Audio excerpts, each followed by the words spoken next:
mga kapatid, dito tayo ngayon sa may kanto po ng Eurotex sa may palengke. Yung ating mga kapatid namimigay po ng almusal dito.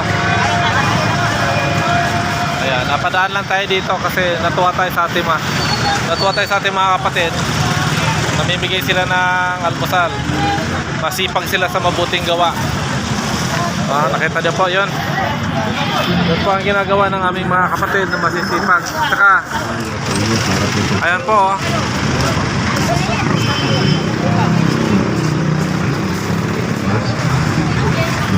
So yun po ang pinamimigay.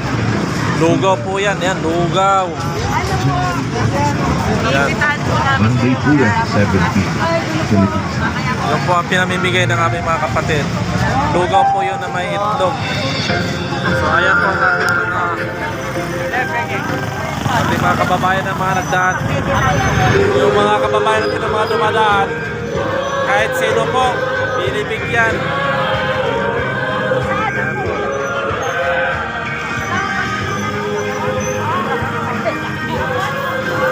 Traffic yan.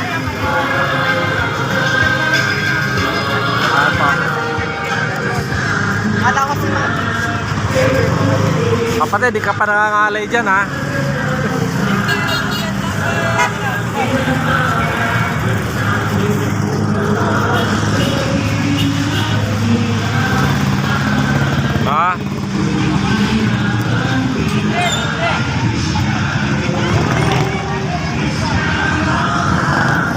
So ayan po mga kapatid, ganun po mga ginagawa natin mga kapatid. Namimigay po ng libreng almusal. Napadaan lang po tayo dito. At natuwa naman ako, nakita ko yung mga kapatid na namimigay ng libreng almusal.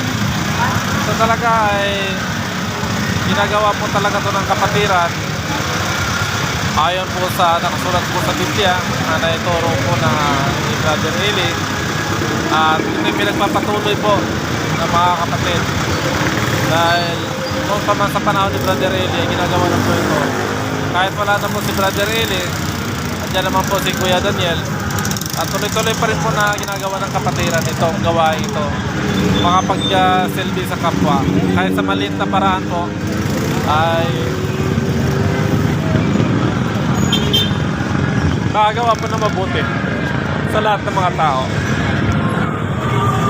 Kaya maraming salamat po sa Diyos sa mga kapatid na masisipag sa gawain, sa mga mabuting gawa.